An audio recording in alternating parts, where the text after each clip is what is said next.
Арбаңыздар кадырман теле көрүүчү, сиздер менен регион каналында таңкы регион өз ишин баштамакчы. Жуманын шаршембе күнү 21 май бул күнү дагы ар бириңиздердин үйүңүздөргө кут береке, ырыскы жана ошондой эле токчулук тилейли дагы. Бүгүн эгерде кимде-ким жумуш үстүндө иштеп жаткан болсо, жалпыңыздардын иш күнүңүздөр ийгиликтүү өтсүн дейли. Ал эми кимде-ким эс алып жаткан болсо, жалпыңыздардын эс алууңуздар жагымдуу маанайда улансын демекчибиз. Эгерде кимде-ким жаңыдан ойгонуп, тамак үстүндө таңкы ырыскыны жеп жаткан болсоңуздар, тамагыңыздар берекелүү, ырыскылуу болсун, аш болсун деп, анда бүгүнкү өз ишибизди баштайбыз. 1 саат алкагында сиздерге мен Адилет Аманголов кызмат кылмакчымын. Төрүбүздөн орун алган биринчи таңкы мейманыбыз бар. Жалпыңыздарга тааныштыралы, экранга жакыныраак чакыралы, себеби азыр сиздерге музыкалык азык бергенге өзүбүздүн аракетибизди жасайбыз.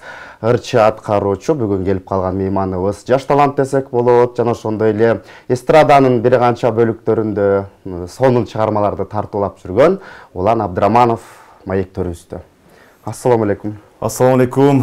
Кутман таңыңыздар менен регион ТВ каналы ушул жакшынакай Кудайдын улуу күнүндө таң менен сиздерди аткарып атканга шүгүр менен саламымды айтып, сиздерге жалпы жамаатыңыздарга, сизге терең ийгилик менен чоң рахмат дейли Улан мырза. Анан таңкы маегибизди эми баягы чыгармачыл жаат менен баштайлы.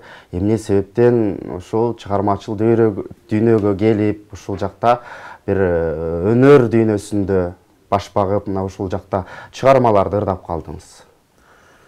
Башталышында баягы айылда окуп жүргөн кезде ошол жерден оргуштап таланттар чыгып, ошол жерден улуу агаларды көрүп, сыймыктанып, үлгү алып, бир аз аракет кылып койгон жайым бар. Анан кийин аскер жолуна аттанганда ошол тараптан кичине болсо дагы жан дүйнөсү ачылып, ырдап калган себебибиз. Демек бала кезден эле негизги ушул өнөр дүйнөсүнө келгениңизден бирден бир себеби ушул экен. Анан азыркы учурда баягы чыгармачыл адам болушоор сизди чакан концерттерден, иш-чаралардан, тойлордон деле көрүп жүрөбүз да. Анан көбүнчө кандай чыгармаларды ырдаган жагат? Кандай чыгармаларга басым жасайсыз? Негизи элге окшоп шаңдуу ыр аткарып берүү биз үчүн жүрөктөгү нерсе. Мен үчүн жай лирика ырлары эсептелинет. Негедир билбейм, бирок кайгылуу ырларга көп басым жасай берем. Шаңдуу ырдасам дене түзүлүшүмө чак келбейби, айтор тамаша эретинде, бирок жайраак лирика ырында. Жай темптеги чыгармалардан дедиңиз. Анда ошондой бир жай темптеги өзүңүздүн жүрөгүңүздөн чыккан, балким кайсыл бир биздин аткаруучулардын чыгармасы мүмкүн болсо түз эфирде көрөрмандарга бир жандуу үнүңүз менен жагымдуу чыгарма тартуулап бербейсизби? Рахмат, айтканыңыз келсин. Мен башынан ырдап баштаган кезде башынан ушул адамдын өнөрүн баалап келе жатам. Эмил Балтагулов агабыздын Апа Кебай деген ыры бар. Ошондон бир аз болсо дагы ырдап берейин. Келиңиз. Апа Кебай кымбат асылым, адаштырбас салттын казалын, арабызда жүрүчү эсен со, амандыктын татып азыгын, арабызда жүрүчү эсен соң, амандыктын татып азыгы. Калып аргашым кымбат асылым, сенсиң апа жүрөк асылым, күлүп жайнап жүрүчү эсен со, бул өмүрдүн татып азыгын. Апа Кебай кымбат асылым, жүрөгүмдөн өчпөс жанарым, сенсиң апа жашоо жыргалым, арабызда жүрүчү эсен со, бул өмүрдүн татып жыргалын. арабызда жүрүчү эсен соңи, бул өмүрдүн татып жыргалын, апа кебай асылар дагы. Ай баракелди, бар болуңуз дейли. Кулжуган үнүңүз ар дайым аламга жаңыра берсин демекчибиз. Анан Улан мырза айтсаңыз, азыркы биздин көрөрмандарга да кызык болуп атса керек. Негизи кайсыл жактан болосуз? Үй бүлөңүз тууралуу балким кимдир бирөөлөргө кызык болуп атса керек, мүмкүн болсо. Кайсыл жактын суусун ичип чоңойдуңуз? Ай рахмат, жакшы суроо. Жанатан бери күтүп отурам. Ушу кайсыл жерден сурай калат болду экен, кайсыл жерден, кайсыл элден деп. Кичимекеним Нарын областына караштуу Ат Баш району Казыбек деген айылы, ошол жерде бир карапайым үй бүлөдөн дыйкан чарба адамдын үй бүлөсүнөн чыккан ортончу уулумун. 13 бир тууганмын. Аягынан санаганда 5-чи болом. 5-чи. Баракелди, бар болуңуз дейли. Мына урматтуу көрөрмандар, биздин таланттуу жигитибиз өз ат башы жергесинен болот экен. Андыктан эгерде биздин мейманыбызга сиздердин жылуу пикирлериңиздер же жөн гана өзүңүздүн бир кызыккан суроолоруңуздар болсо, экран астындагы WhatsApp номерлерибизге билдирүүлөрдү калтырсаңыз, сөзсүз түрдө эфирдин жүрүшүндө биздин келген мейманыбызга сиздин суроолоруңузду бергенге даярбыз. Жана чалуу кабыл алынбайт жөн гана кат калтырсаңыздар, биз сөзсүз түрдө эфирибизде жаңыртканга даярбыз. Анда Улан мырза, маегибизден андан ары улайлы. Негизи эле сиз азыр ырдаганда үнүңүздү бир башкача бир темптеги, мен мисалы оперный ырчы болсоңуз, опера ырчысы болсоңуз, өзгөчө бир үндүн тембрдин ээси экенсиз. Анан мындай ойлонуп көрдүңүз беле, эстрадада эле ырдап жүрө бербей, балким опера жаатында дагы өзүмдүн жаңы ачылыштарымды, ырларымды ырдасам деген. Туура айтасыз. Чындыгында буга чейин окуучулук мезгилде болобу, студент мезгилде кезде болобу, аскер жолуна чейин үнүм мынчалык коңур эмес эле. Аскер жолуна барып келген адамдар түшүнөт, көрүп жүрөт. Ошол жерден күндө иш үстүндө же болбосо кандайдыр бир кызмат учурунда болобу, кыйкырып жүрүп ушул деңгээлге жетсе керек деп ойлойм. Бирок эми биз окуп билим алган эмеспиз, үй бүлөлүк тубаса талант деп коет эмеспи. Анын сыңары ошол талант менен эле, Кудай берген талант менен аракет кылып келе жатабыз. Буюрса дагы туура айтасыз. Бул менен чектелип калбастан өзүбүздүн жан дүйнөбүздү сактап жүргөн, барктап жүргөн ырларыбыздан классика түрүндө болобу, оперин түрүндө болобу аракет кылып ырдай бермекчибиз. Жакшы, демек кандай жанр болбосун сөз түрдө чыгармаларды ырдай бересиз. Албетте. Бак көрөрмандарга кызык болуп атса керек, кыргызда жакшы сөз бар го, жигитке жетмиш өнөр аздык кылат деп. Анын сыңары бул өнөр дүйнөсүндө негизи мен билгенден көп таланттын ээсисиз да чындыгында. Ошолор менен жалпы көрөрмандар менен бөлүшөлү, дагы кандай таланттарыңыз бар? Туура айтасыз. Ырдоого чейин ар кыл таланттарда иш аракет кылып жүрөм. Спорт тармагында болобу, аскер тармагында болобу, үй тиричилиги жагынан болсо дагы аракетимди жумшап келем. Футбол ойнойм, волейбол, баскетбол, жана ошондой эле чыгармачылыкта ыр жазам, ыр окуйм, анан бир аз да болсо рэп кылып кыңылдап жайым бар. Демек, ал жанрда дагы сиздин талантыңыз бар турбайбы? Ооба. Бизде болсо суроолор бар экен. Саламатсыздарбы, Регион каналы. Ишиңиздерге ийгилик каалайбыз. Келген меймандын үнү абдан жакшы экен, мүмкүн болсо дагы бир чыгармалардан ырдап берсе болобу деп 15 менен бүткөн абонент жазыптыр. Эмне дейбиз? Ырдап беребиз. Алдыңкы мүнөттөрдө сөзсүз түрдө дагы бир музыкалык чыгарма аткарып бергенге аракетибизди жасайбыз. Ардактуу көрөрмандар, биз чалууларды кабыл ала албайбыз. Болгону өзүңүздөрдүн кызыккан суроолоруңуздарды же жөн гана пикирлериңиздер болсо, сөзсүз түрдө биздин экрандагы WhatsApp номерибизге жазсаңыз, сөзсүз түрдө жеткирмекчибиз. Анан чалуу кабыл ала албайбыз. Дейли дагы маегибиз андан ары улайлы. Негизи ар бир эле адамдын бала кезинде бир өзүнүн көксөгөн бир кыялы максаты болот. Анан турмушуң эшек араба, туулдуң калдың балеге деп коет. Анын сыңары баягы турмушта өзүңүз бир максат коюп, ошол максатыңыздын канчалык бир деңгээлде канча пайыз аткарылды? Бала кезден деги эле кандай бир максат койчу элеңиз, кантип кыялданчу элеңиз? Балалыкка барып келели. Жакшы суроо бердиңиз. Балалык кезде истегенде кандайдыр бир өзгөчө жүрөктө из калган учурлар көп болду. Ошентсе дагы ар бир адамдын кыялы, ой максаты, алдыга койгон кадамы ар дайым жүрөгүндө сакталып келет. Жакшы күндөр болсо дагы, жакшы элестер болсо да, жакшы күндөр өттү. Жакшы сөз бар го, өткөн ишке өкүнгөн чабалдыктын белгиси деп. Анын сыңары оң күлүбүздүн бир күлү ачыл элек азыр.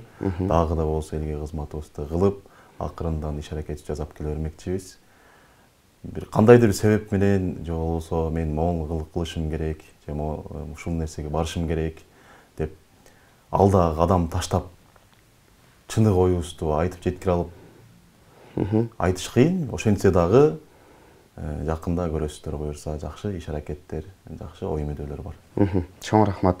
Анан сиз чыгармачылык чөйрөдө баягы аз болсо дагы бирок чыгармачыл чөйрөдө бир концерттерге катышып жүрөсүз. Эми баягы ырчы болуунун же болбосо ушул чыгармачыл адам болуунун бир иш аракетин көзүңүз менен көрүп атасыз.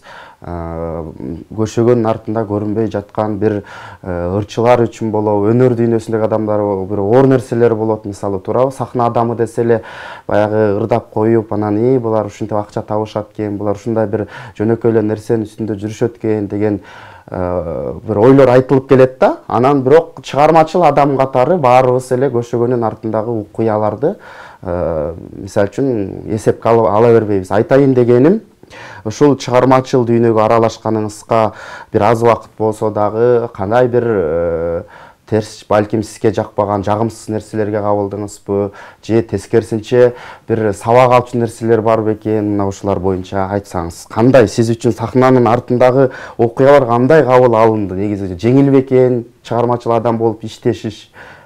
Жакшы суроо бердиңиз. Чындыгында чыгармачыл адам болуу бул аябай опурталдуу иш аракет окшойт. Сырткы көз караш менен караганда кооз, баары эле сахнага чыгып, кооз кинолордо күлүп жыргап атса, экран артында оңой көрүнөт эмеспи? Чындыгында бул чыгармачыл адамды түшүнгөн адамдар гана түшүнөт экен да. Себеп дегенде 5 мүнөттүк, 10 мүнөттүк ыр болобу, өнөр болобу, ошол нерсеге жан дүйнөсүн арнап, өзүн болушунча эмоциясын болсо да салып, элге кызматын арнап турган бул чыныгы чыгармачыл адамдык белгиси экен. Чындыгында көшөгөнүн арты өзгөчө бир толкун, өзгөчө бир азыркы сөз менен айтканда театр. Ал нерсени түшүнгөн адам түшүнөт. Ошондуктан кандай болсо дагы адамдык сапатты унутпай, ар дайым алдыга кадам таштап, ал нерсени жаман жактарга эмес, жакшы жакка болжоп, күлүп гана жүрсөк, ошол нерсе жетиштүү болот.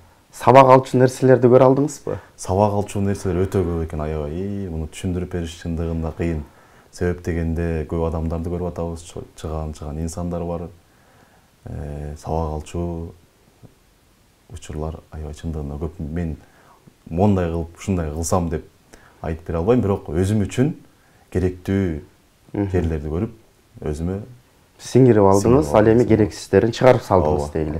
Мына көрөрмандар көрдүңүздөрбү, ар бир нерсенин өзүнүн бир түйшүгү болот демекчи. Анын сыңары бул чыгармачыл адам болуштагы негизи эле ар бир адамга буйруй бербейт экен, бирок ошо буйруган болсо дагы чыгармачыл адамдар сөзсүз түрдө көшөгөнүн артында жөн эле ырдап коюп, жөн эле бийлеп коюп, жөн эле өнөр тартуулап коюш эмес экен. Болгону бул жакта дагы өзүбүз үчүн кандайдыр бир сабак алчу, таалим тарбия алчу, жана ошондой эле пайдалуу нерсени өзүбүзгө сиңирип алуу, же болбосо пайдасыз, зыяндуу нерселерди артка чыгарып салуу деген нерселер бар экен. Улан мырза дагы мына ушуну айтып өттү. Анан Улан мырза келиңиз, жана төмөндө бир көрөрман суранды, мүмкүн болсо дагы бир чыгарма сизден сураналы.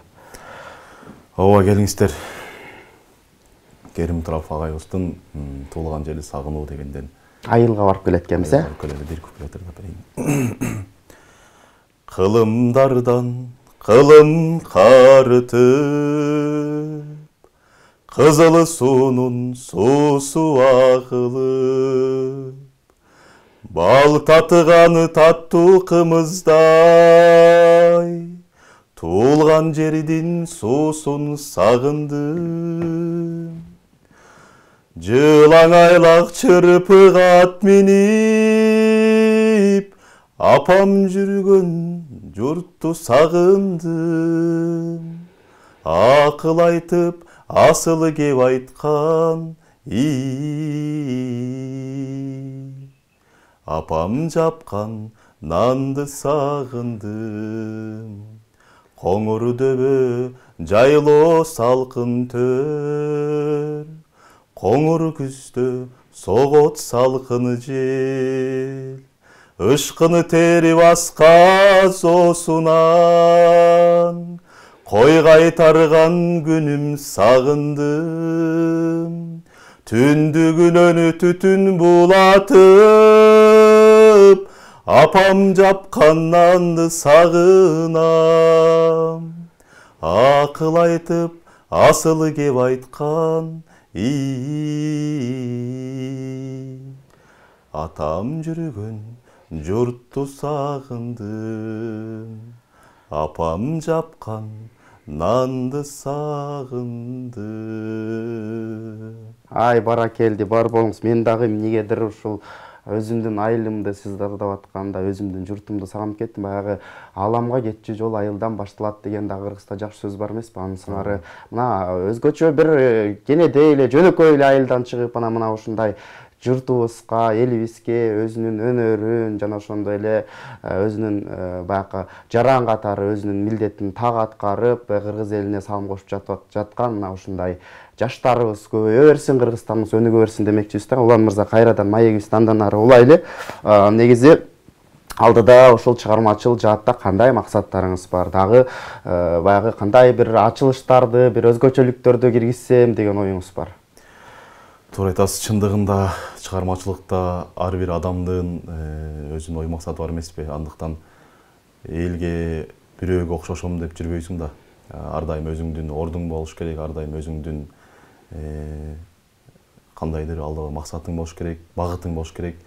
Мен негедир билбейм, бирок кайгылуу ырга басым жасайм. Ошентсе дагы белгилүү Керим Турап агайларыбыз, легендарный чоң адам Болот Миңжылкыев деген чоң аталарыбыз, агаларыбыздын эмгеги, алардын үнү, тандаган ыры, элге арнаган, элге сиңген өнөрү эмнегедир бала кезден бери жүрөктө. Ошол адамдардын бул убакка чейин кылган иш аракети кукумдан тукумга алып келе жатат эмеспи? Буюрса башка дагы жанрда дагы аракет кылып, ошондой эле англисче, французча, итальянча классикалык жанрга дагы аракет кылып көрсөм деп жүрөм. Демек, ошол багытта дагы балким жакын арада чет элдик ырларды дагы сиздин аткарыңызда болуп калат экенбиз, жакшы. Анан азыркы учурда сизди баягы концерттерде, тойлордо жандуу ырдаганыңызды көрөбүз да көбүн эсе. Мен өзүм баягы чыгармачыл инсан катары ошол сизди дайыма жандуу ырдаганыңызды көрөм да. Анан бул жандуу ырдоо сиз үчүн мындай кыйын эмеспи? Же өзүңүздө ошол багытта мен жандуу ырдашым керек, дайыма фонограммадан алысмын деген сыяктуу тарбиялап келесизби? Негизи өнөр адамда бар болсо, ал нерсе акырындык менен ойгонот эмеспи? Андыктан жандуулук бул адамдын руханий бир бөлүгүнүн азыгы. Кайсыл жерде болбосун, кандай учур болбосун, чыныгы таланттуу, өнөрлүү адам мен үчүн ар кыл тармактуу жана өзүнүн тубаса үнүн чыгара билгенин да билиш керек да. Сөзсүз жандуу ырдап элдин сүймөнчүгүн алуу дагы бул өзгөчө оорлуу нерсе болуп эсептелет. Ошондуктан көбүнчө жандуу ырдасаң жеткиликтүү болот деп мен үчүн кыйналбайм деле да. Демек, өнүп калгансыз, ар дайым жандуу түрдө өзүңүздүн өнөрүңүздү тартууга аракетиңизди жасайсыз, Анан бул маданият деп калдык да. негизи маданият кызматкерлери бир өзгөчө орунду ээлеген. Мисалы үчүн азыркы учурда биз өзүбүздүн желегибизди мына спорт жаатында, анан маданият жаатында желегибизди бийик көтөрүп, өзүбүздүн өлкөбүздү таанытып аткенбиз да. Анан бул маданият деген сиз үчүн эмне? Туура айтасыз. Маданият деген мен үчүн чоң имарат десем жаңылышпайын. Себеп дегенде ал имараттын ичинде ар кыл буюмдар, ар кыл оокаттар, ар кыл көп Жашообузга керектүү нерселер бар, ошол имаратта камтылган. Ошондуктан маданият десе эле музыка эмес, маданият десе эле театр эмес, бул чоң имарат жана ошонун ичинде айланып жүргөн бир кандайдыр бир атомдор десем да жаңылышпайм да. Ошондуктан бул чөйрө чындыгында өзгөчө жана баалуу. Сиз үчүн, Мен үчүн. Демек, маданият адамы катары ошол маданиятты сиз өзүңүзгө ушундай кабыл аласыз. Азыр бизде дагы суроолор бар экен, чалууларды кабыл ала албайбыз. Ардактуу көрөрмандар, мүмкүн болсо өзүңүздөрдүн каалоо тилегиңиздерди же жылуу пикирлериңизди бизге кат түрүндө жазсаңыздар болот. Саламатсыздарбы, Регион каналы үнү жакшы экен, опера жаатында ырдаса абдан жакшы болмок деп 69 менен бүткөн абонент. Бул боюнча сүйлөшүп өттүк жаңы эле. Саламатсыздарбы, Регион каналы, ишиңиздерге ийгилик каалайбыз. Бул жигит каяктын жигити болот экен деп 17 менен бүткөн абонент. Бир жолу жаңы кошулган окшойсуз. Бул боюнча биз кененирээк эфирибиздин башында айтып өттүк. Анан бир жолу айтып коюңузчу өзүңүз, Улан мырза. Эли чөнөргенчи дейт. Мен өзү Нарын областына караштуу Ат Башы районунун Казыбек деген өзгөчө жана Кооз айылында жарык дүйнөгө келген. Ат башылык жигит экен. Мына өзүңүздөр көрдүңүздөр. Анан Улан мырза негизи опера жаатында деп калдык, же болбосо классика жанрында деп калдык. Азыркы учурда мисалы үчүн бир өзүңүз айткандай чет элдик варианттарда дагы ырдап өзүн сынап бир конкурстарга катышам деген да жаштарыбыз бар да. Сизде кандай ойлор бар? Туура айтасыз. Мен көп агайлардан, эжекелерден, байкелерден көп кеңеш угам. Кеңеш угуп өскөн адамдарданбыз. Анан көп айтып калат. Өзгөчө жанрды кармап, сен өзүңдүн талкунуңду, азыркы сөз менен айтканда өзүңдүн вайпыңды кармасаң, эч тартынбай, эч талыкпай депчи. Анын сыңары ал жагынан дагы буюрса, тубаса талант болгондуктан баягы биз окуп билим алган эмеспиз да. Ошентсе дагы буюрса жакын арада жакшы агайлардан жол көрсөткүч, байкелеримдин жардамы, ошолордун деми менен бир аз аракет кылып түшүнүп алып, анан жакшы чыгарма тартуулаганга даярбыз. Ыртандоого келели, эми ар бир жана башында айтып калдыңыз, көбүнчө кайгылуу бир классикалык стилдеги ырлар, жеңил ырларды, мисалы үчүн жай ыргактагы ырларды тандап ырдайм деп калбадыңызбы? Кандай тематикаларга басым жасайсыз? Мисалы үчүн ырдын аталышы балким сүйүү тематикасында, ата-эне, мекен, эл жер деген сыяктуучу. Анан көбүн эсе ар бир ырчылардын дагы өзүнүн бир ырдап жүргөн контенти болот. Жалаң эле сүйүү жаатында ырдаган ырчыларыбыз бар. Мисалы үчүн жалаң эле баягы патриоттук ырларды ырдаганыбыз бар да. Анан сиздин репертуарыңызда кандай жанрдагы ырлар, кандай тандайсыз ырларды? Азыр көбүнчөсү чыгармачыл чөйрөгө жаңы аралашкандыктан баарын байкап көрөгөчтүк менен караганга аракет кылып жатам. Ошентсе дагы мен үчүн белгилүү чоң сахнадагы кыргыз эле эмес, башка тармакта, башка Европадагы чоң-чоң агайлардын, чоң-чоң адамдардын ырын өзүмө сиңирип, ошол ырларды кыргызча которуп, өзгөчө багыт берип да аткарып кетсемби деген жакшы ойлорум бар. Демек, кандай жанр болбосун, сиз ырдап кете алат экенсиз менин түшүнүгүм боюнча. Анан төмөндө баягы рэп деп да калдык. Азыркы учурда жаштардын бир сүймөнчүлүгүнө ээ болгон бул рэп жанры дагы сизди бала кезиңизде ушул жаатта дагы ырдап калганыңызды билип жүрөбүз. Анан ушул жаатта дагы ырдап көрсөмбү деген ойлоруңуз барбы? Кара сөз түрүндө жазып, куюлуштуруп деген сыяктуу. Туура айтасыз. Себеп дегенде бул рэп искусствосу, рэп чөйрөсү дагы аябай терең. Биздин азыркы заман менен айтканда манас айтуунун жаңы өзгөчө стили, заманбап түрүндө десем жаңылышпайбыз. Анткени рэпте өзүңө кандайдыр бир багытты да калсаң болот. Анан рэп чөйрөсүн эми билбейм, алдыда көрө жатарбыз, бирок аракет кылып көрөбүз. Демек, бул жанрда дагы өзүңүздүн өнөрүңүздү тартуулайын деген да ойлоруңуз бар, э? Ооба. Келечектеги пландарыңыз, максаттарыңыз? Буюрса, келечекте адам үчүн күн сайын адам болуу кыйын эмеспи? Андыктан ошол өзүбүздүн адамдык сапатыбызды жоготпой,